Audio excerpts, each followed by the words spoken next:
Nous allons, à travers un petit cours, n'est-ce pas? Donc, alhamdulillah, donc, je rentre de plein pied maintenant dans le live. Abraham ou Ibrahim, alayhi salam, l'arbitre de la foi. Alors, comme on le sait tous, toutes les religions qui sont présentes actuellement, en tout cas les religions majeures, je vais parler du judaïsme, je vais parler du christianisme et je vais parler de l'islam. Voilà. Donc les gens à tort ont dit voilà les trois religions monothéistes, ou voilà, c'est comme ça qu'on appelle cela à tort, mais c'est une appellation conventionnelle, donc ce soir on va l'utiliser. Donc ces trois religions dites monothéistes se réclament de l'éternel, le réel éternel, le véritable éternel, créateur des cieux et de la terre. Mais on va voir ensemble qui est-ce que l'Éternel, n'est-ce pas, a montré comme étant, n'est-ce pas, un exemple ou une voie à suivre. Et fort heureusement, ce statut de cet individu ou de ce prophète est reconnu dans ces trois religions. Qui est cette personne? Cette personne, c'est Ibrahim alayhi salam, ou si vous voulez, Abraham. Que la paix de Dieu soit sur lui.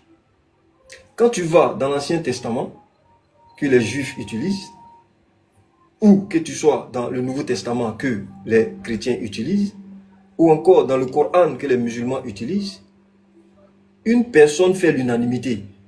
Cette personne, n'est-ce pas, connaît ou rencontre l'adhésion de tout le monde sur la véracité de sa personne, la véracité de sa foi et la recommandation de faire comme lui. Tout à l'heure, nous allons donner les preuves. Donc, cette personne, Ibrahim alayhi salam, est véritablement une boussole, est véritablement le repère. Alors, s'il est le repère dans toutes ces religions, dans tous ces livres, il est très simple alors de suivre ce qu'il a suivi, de croire comme il a cru. Et c'est ce que nous allons voir. Donc, tout le monde dit, nous en tout cas, Ibrahim est notre père. Ibrahim est notre père, alayhi salam. Donc, on va vérifier. Parce que quand tu parles, on vérifie tes propos.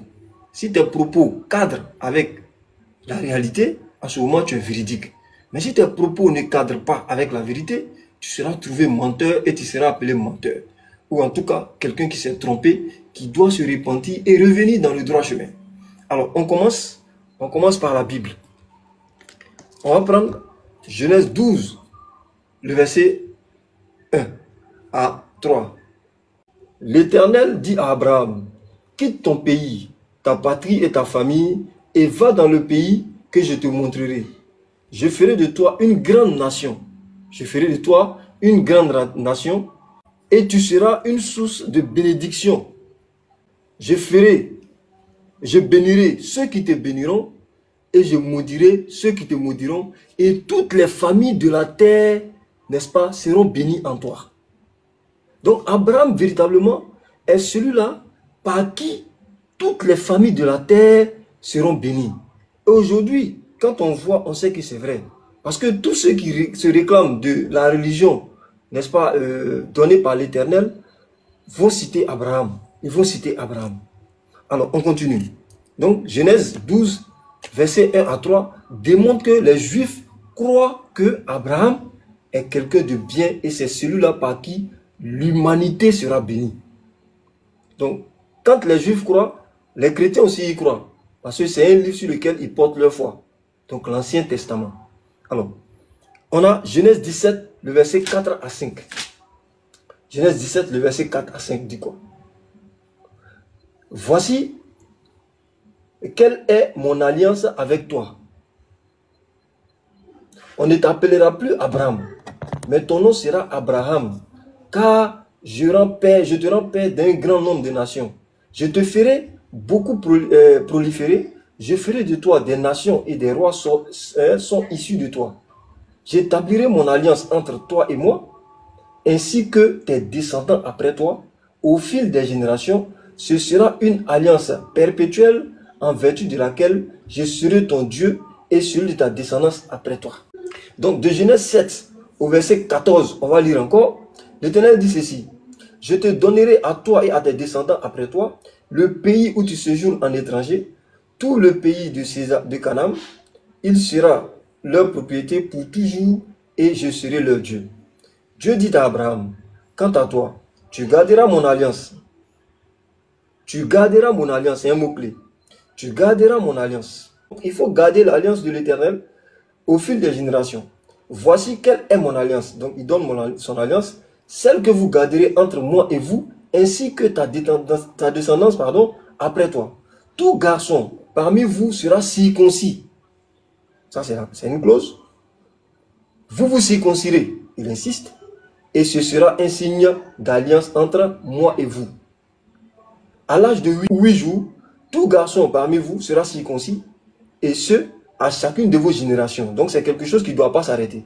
Qu'il soit né chez toi, ou qu'il ait été acheté à un étranger en dehors de ta descendance. Donc ça veut dire que tu sois du sang d'Abraham, ou que tu ne sois pas du sang d'Abraham, tu devras respecter cela.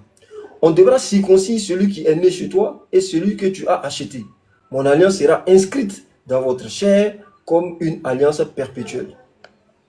Un homme incirconcis qui n'aura pas été circoncis dans son corps sera exclu de son peuple et il aura violé mon alliance. Que Abraham, il est considéré, viens prendre notre téléphone, hein. Il est considéré, n'est-ce pas, comme celui-là qui va mettre tout le monde d'accord. Il va mettre tout le monde d'accord en quel sens? Il mettra tout le monde d'accord en ce sens que c'est lui que tout le monde a indexé comme étant celui que tout le monde suit. Je vais parler des juifs, des chrétiens et des musulmans. Alors, c'est lui qui est mieux placé pour dire, à travers, n'est-ce pas, sa croyance, à travers ses pratiques et à travers véritablement ce qui le lie à l'Éternel, qui, parmi tous ceux-là, suit sa voie. Il n'est pas là, bien entendu, mais on va s'inspirer des Écritures pour essayer, n'est-ce pas, d'affirmer cela. Les chrétiens, on va maintenant prendre le livre qui est propre aux chrétiens, auquel, n'est-ce pas, les juifs ne croient pas, mais qui valorise aussi Abraham. Donc je vais prendre ici Matthieu 8, le verset 11 à 12. Matthieu 8, le verset 11 à 12. Alors, qu'est-ce que ça nous dit? Or, je vous le déclare, beaucoup viendront de l'Est et de l'Ouest et seront à la table d'Abraham, ou à table avec Abraham, Isaac et Jacob, dans le royaume des cieux. Donc ici, on voit qu'il est dit que beaucoup viendront, enfin de l'extérieur de la famille d'Abraham, mais qui seront assis à sa table. En d'autres termes, au paradis là, il y a des gens qui seront avec Abraham. Pourquoi? Parce qu'ils auront suivi sa voie, tout simplement. Parce qu'ils auront été fidèles au message qu'il a envoyé, tout simplement. Alors, au verset 12, on lit, mais ceux à qui le royaume était destiné seront jetés dans les ténèbres extérieures où il y aura des pleurs et des grincements de dents. Vous voyez? Donc, ceux à qui le royaume était destiné ne seront pas là-bas, mais ceux, n'est-ce pas, qui viendront de l'Est ou de l'Ouest, en tout cas des personnes étrangères à la famille même d'Abraham, seront, n'est-ce pas, avec lui le jour de la résurrection. Alors, on continue. Jean 8, le verset 39 à 40. Il lui répondit, notre père, c'est Abraham. Jésus leur dit, si vous étiez les enfants d'Abraham, vous agiriez comme lui. Mais en réalité, vous cherchez à me faire mourir, moi, en tant qu'être humain, qui vous ai dit la vérité que j'ai entendue de Dieu. Cela, Abraham ne l'a pas fait. Vous agissez comme votre père. Il lui dit, nous ne sommes pas les enfants illégitimes, nous avons un seul père, Dieu. Jésus leur dit, si Dieu était votre père, vous m'aimeriez, ainsi de suite, ainsi de suite. Donc, on voit ici que ce soit les juifs ou les chrétiens, tout le monde, n'est-ce pas, suit Abraham, ou tout le monde dit qu'il suit Abraham. Ça, c'est l'affirmation. Alors, je viens maintenant dans l'islam. Vous pouvez que véritablement, Abraham fait l'unanimité dans ces trois religions-là. On va prendre la sourate 2, le verset 130. Et il dit, qui donc, sinon un esprit insensé, courant à sa perte, rejetterait la foi d'Abraham? Nous avons en effet choisi Abraham parmi nos élus dans ce monde. Dans l'autre, il sera parmi les saints. Oui.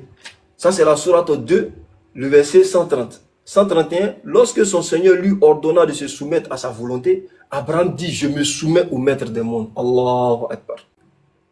Abraham légua aussi ce commandement à ses fils, comme le fit Jacob, disant, ô mes enfants, Allah a choisi pour vous sa religion.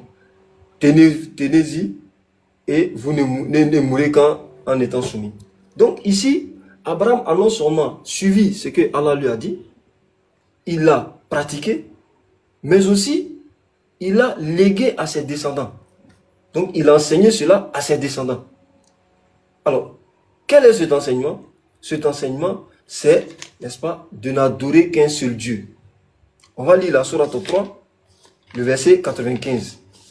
Dis-leur, Allah dit la vérité, suivez la voie d'Abraham, ce croyant sincère qui n'a jamais été du nombre des païens. Allah dit ici de suivre la voie d'Abraham, ce croyant sincère qui n'a jamais été du nombre des païens. Allahu Akbar. Sourate 16, le verset 120. Sourate Nahl. Verset 120, Allah dit quoi? Abraham fut un serviteur modèle, voué au service d'Allah, sincère dans son culte, sans aucun lien avec les païens. Il sut reconnaître les bienfaits d'Allah, qui en fit son élu et le guida sur le bon chemin. Nous lui avons accordé une belle vie dans ce monde, et il sera parmi les saints dans l'au-delà. Ok? Puis, nous t'avons révélé que tu dois suivre la religion d'Abraham. Tu dois suivre la religion de qui? La religion d'Abraham. Ce croyant sincère qui n'a jamais été du nombre des païens. Allahu Akbar. Ici, païen, ça veut dire, n'est-ce pas, ceux qui vouent des cultes à des divinités extérieures à ce que l'Éternel a connu. Donc, ceci étant dit, comme je vous l'ai dit, c'est quelque chose de très rapide. C'est 2 temps 3 mouvements. Très rapide. Donc, on a vu dans la Bible, Ancien Testament, Genèse 12, verset 1 à 3. Genèse 17, verset 4 à 5. Point virgule, verset 7, 9,9 à 17. On a vu dans le Nouveau Testament, Matthieu 8, le verset 11 à 12. On a vu Jean 8, le verset 39 à 40. On a vu Sourate 2 dans le Coran, le verset 2. Sourate 2, verset 130 à 132. Sourate 3, le verset 95. Sourate 16, le verset 120 à 123. Que Ibrahim alayhi salam est reconnu comme étant un croyant sincère, un serviteur de Dieu, un ami de Dieu, l'homme véritablement qui a incarné le projet, ou du moins l'idéal de la croyance en Dieu. Donc, ceci étant dit, qu'est-ce qu'il reste à faire? Il reste à suivre véritablement le chemin de ce croyant. Mais, question maintenant qu'on va se poser. Quel était le socle de la croyance d'Abraham?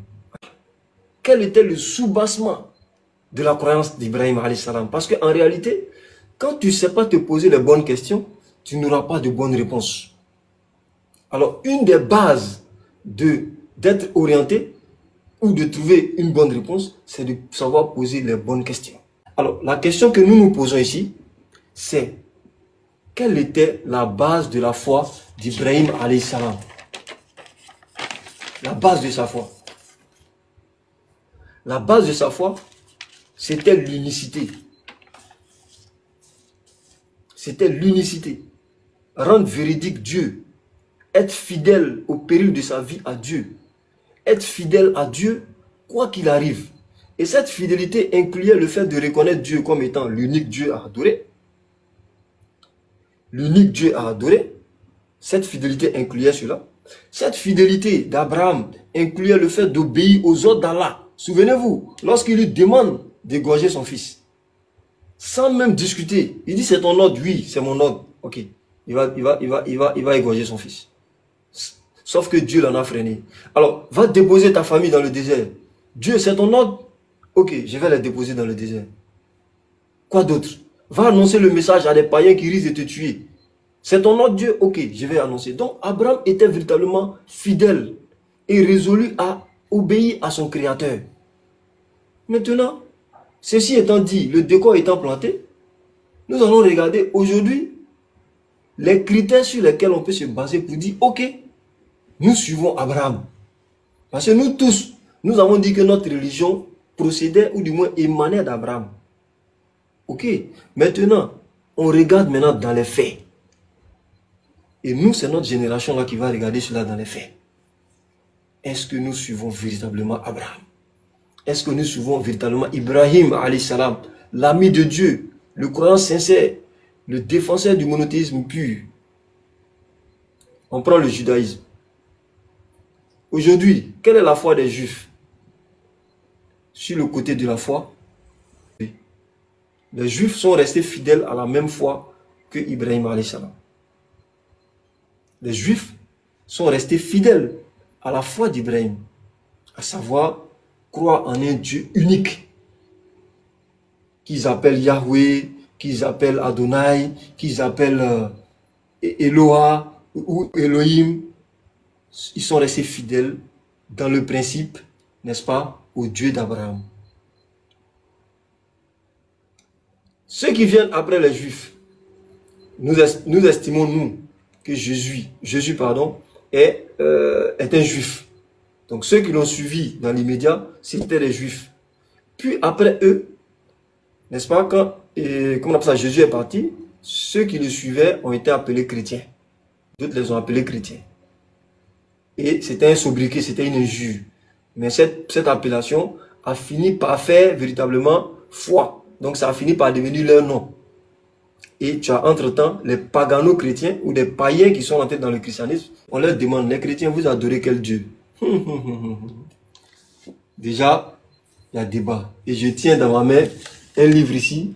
Si vous le lisez bien, le livre là, c'est La divinité du Christ. La divinité du Christ.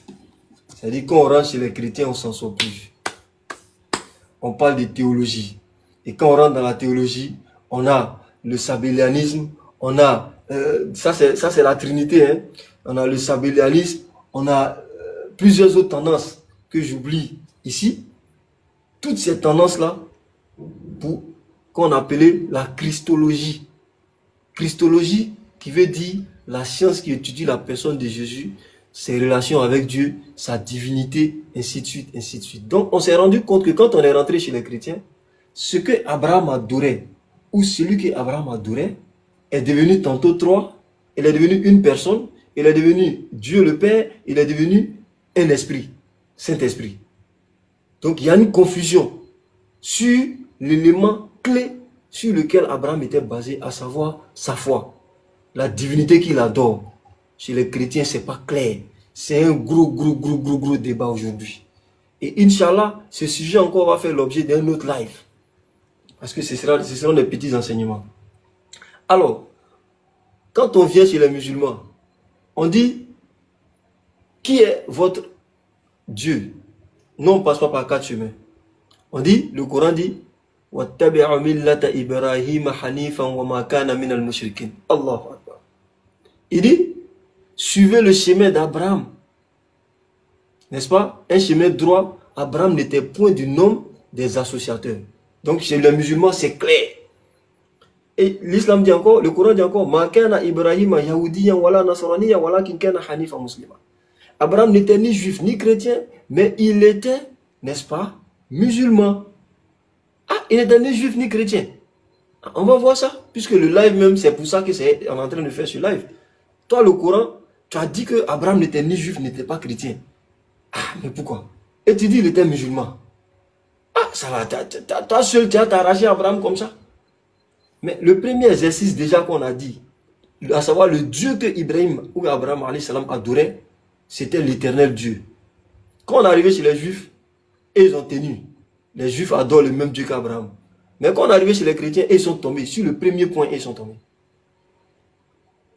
Je ne parle pas de Jésus et de ses disciples. Hein. Je ne parle pas d'eux. Je dis les chrétiens. Les chrétiens sont tombés sur le premier point, à savoir qui est-ce que Abraham adorait. Parce que quand on lit la Bible, on se rend compte que Jésus adorait le même Dieu qu'Abraham. Ses disciples adoraient le même Dieu qu'Abraham. Mais au fil des années, une confusion s'est, n'est-ce pas, installée dans leur compréhension. Sur leur épreuve a été Jésus. Donc sur l'identité de Jésus. Donc finalement, ils se sont entendus au fil des conciles et autres, et ils ont dit, bon, comme Jésus, lui, là, il est né sans mère, il est né sans père, mais avec une mère, Dieu est son père. Et comme Dieu est son père, c'est que lui-même, là, il a une part de Dieu. Et puis quand tu écoutes son discours, en réalité même, là, c'est Dieu même qui s'est transformé pour venir sur la terre. Bon, ça là même, là, il y a un qui dit non. Quand il est au ciel, il est Dieu le Père. Quand il est sur la terre, il est Dieu le Fils. Quand il meurt, il se ressuscite, il est Dieu le Saint-Esprit. Il y a un qui dit non. Il y a Dieu le Père qui est au ciel, il y a Dieu le Fils qui est là, et puis il y a Dieu le Saint-Esprit qui est là. Il y a un qui dit non. Que c'est trois en un, c'est-à-dire il est combiné. Il dit, ils se sont chamaillés, chacun a fait des gros livres, Donc les chrétiens ont perdu, n'est-ce pas, celui qu'on appelle l'Éternel, la véritable connaissance de Dieu. Ça, eux, ils l'ont perdu, ils sont disqualifiés. Donc il reste qui? Il reste les musulmans et les juifs, qui, sur la base de, n'est-ce pas, l'identité du Dieu qu'ils adorent, sur la base de l'identité du Dieu qu'ils adorent, il reste les musulmans et les juifs dans la course. Les chrétiens sont tombés depuis le premier point. Mais c'est eux qui bavardent beaucoup que tout le monde.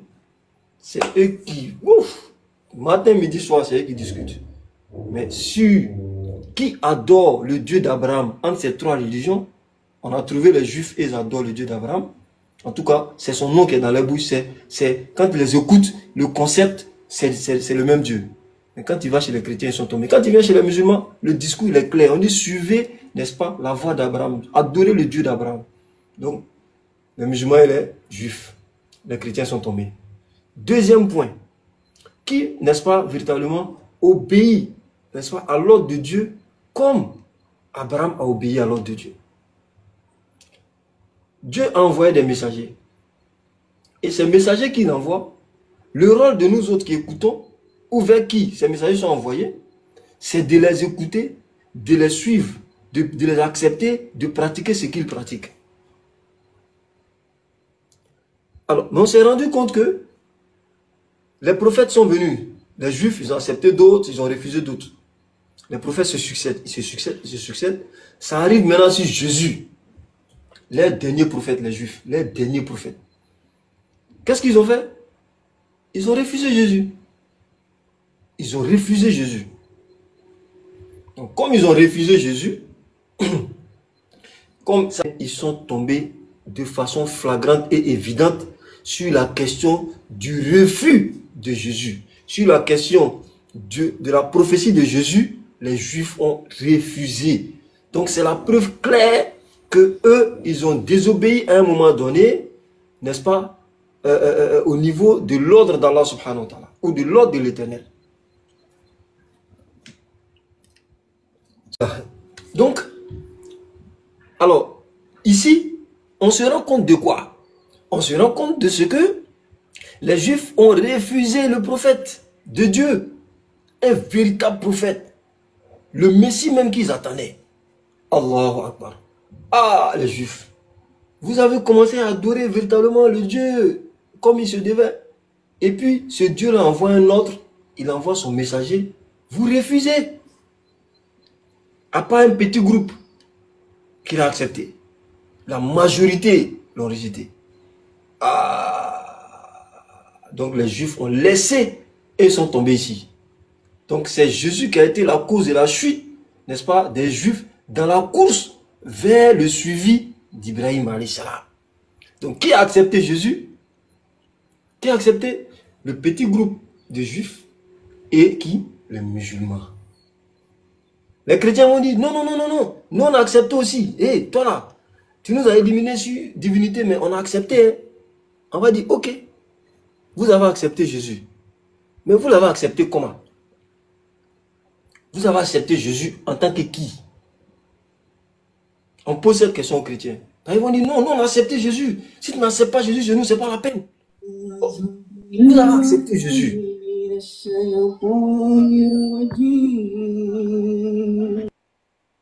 Alors, vous avez accepté Jésus. C'est Jésus que vous avez accepté là-haut. Vous l'avez accepté en tant que qui? Vous l'avez accepté en tant que Dieu. Ah, on dit c'est pas ce qu'on vous a demandé. On ne vous a pas demandé de l'accepter en tant que Dieu. On vous a demandé de l'accepter en tant que prophète, messager. envoyé véritablement de la part du Seigneur pour servir le Seigneur, pour appeler les gens vers la voie du Seigneur comme Abraham l'avait été. Mais vous l'avez accepté comme étant le Dieu qu'Abraham adorait. Donc, votre acceptation de Jésus n'est pas une bonne acceptation. Donc, encore une fois, vous tombez encore là-bas. Allahu Akbar. Donc, qui reste debout? Les musulmans. Donc, les musulmans restent debout sur la conformité du culte, ou du moins la conformité de la croyance, à savoir diriger vers l'éternel, le même éternel qu'Abraham adorait. Les musulmans sont dans la course. Deuxième chose, les musulmans sont dans la course dans l'acceptation du prophète Jésus et de tous les prophètes véritables qui ont été envoyés. Troisième chose, les musulmans sont dans la course en conformant les cultes au culte d'Abraham ou d'Ibrahim alayhi salam. Allahu Akbar. At-takbir. Réjouissez-vous, chers musulmans, wallah. Réjouissez-vous. Parce qu'on a coché toutes les cases. On a coché toutes les cases. Allahu Akbar. Allahu Akbar. Pour la route, le bonus, c'est une pratique des musulmans. Allahu Akbar. Une pratique des musulmans qui savait être une recommandation de la Bible. Mais c'est ça où, quand la vérité se manifeste là, quand elle se manifeste, les gens vont aller remonter pour aller chercher en haut. On va aller voir l'explication de ce qui, n'est-ce pas, est pratiqué dans la vérité. Quelqu'un dira, mais vous ne croyez pas à la Bible et puis vous citez la Bible. Non, on l'a toujours dit. La Bible pour nous, elle n'est pas 100% fausse, elle n'est pas 100% vraie. Ça, on le dit toujours. Donc, il y a forcément des choses là-dedans qui sont conformes à ce qui est vrai. Et des choses là-dedans qui sont loin de ce qui est vrai. C'est ce qu'on dit toujours. Donc, quand on prend, je vais le lire, tous les musulmans vont se reconnaître dans ce verset. Tous les musulmans, mais aucun chrétien ne va se reconnaître dedans. Et je vais vous dire pourquoi. Aucun chrétien ne va se reconnaître dans Genèse 12, le verset 3. Allahu Akbar. Il dit quoi? Le verset dit, je bénirai quiconque te bénira. Je bénirai quiconque te bénira. Je maudirai quiconque te maudira. Cet élément, c'est quoi? C'est la salatu ala nabi. La salatu ala nabi, sallallahu alayhi wa sallam. La salatu ala nabi dit quoi? Allahumma salli ala Muhammad wa ala ali Muhammad. Kama sallaita ala Ibrahim wa ala ali Ibrahim. Innaka hamidun majid. Wa barik ala Muhammad وعلى آل محمد كما باركت على إبراهيم وعلى آل إبراهيم إنك Oh Allah, bénis Muhammad et la famille de Muhammad comme tu as béni Ibrahim et la famille d'Ibrahim. Mets la baraka dans Muhammad et la famille de Muhammad comme tu as mis la baraka dans Ibrahim et la famille d'Ibrahim. Genèse 12, le verset 3. Mais on est arrivé chez les chrétiens, on dit, qu'est-ce que vous pensez d'Ibrahim? Il dit, Ibrahim a couché sa servante, ils ont fait un enfant bâtard. Non, c'est pas son enfant. C'est un enfant bâtard. Quand tu dis ça de l'ami de Dieu, si c'était vrai même, c'était encore mauvais. Si c'était vrai, c'était mauvais. Parce que l'on couvre les défauts de son père. Mais c'est faux. C'est une calomnie, c'est un mensonge. Vous les entendez sur les lives, hein? Ils sont fiers de le dire sur les lives, les chrétiens. Vous les entendez. Donc eux, ils ont eu une malédiction à travers ça. C'est une malédiction. Ouais, c'est une malédiction. Le fait de dire que Abraham a couché avec sa servante, ils ont fait un enfant bâtard. Donc cette malédiction-là les empêche de rentrer dans la bénédiction de Genèse 12, le verset 3. Mais les musulmans disent quoi? Oh Allah, bénis notre prophète comme tu as béni Ibrahim et la famille même d'Ibrahim. Donc, brièvement, voilà le petit coup qu'on voulait donner pour montrer que Ibrahim alayhi salam, l'arbitre de la foi, vient de siffler la fin du match. Et le score du match est de 3-0 pour les musulmans. Les musulmans ont joué les phases finales avec les chrétiens et les juifs. Les chrétiens sont tombés. n'est-ce pas, au premier tour. Les Juifs disent, sur la divinité, on allait en demi-finale. Ou c'était la finale. On a joué la demi-finale avec les chrétiens. On allait en finale avec les Juifs. Et les Juifs sont tombés, n'est-ce pas, au niveau du refus de Jésus comme leur Messie, comme leur messager. Donc il est resté les musulmans. Et encore un bonus, les musulmans ont béni ou continuent de bénir Abraham jour et nuit. Je dis bien jour et nuit. C'est la meilleure solat. Quand on dit solat et il voit prière. Non. La prière ici, ça peut prendre le sens de prière, mais pas le sens de prier quelqu'un. Non. C'est au contraire demander des bénédictions pour Ibrahim. Et nous, on le fait au moins 5 fois par jour.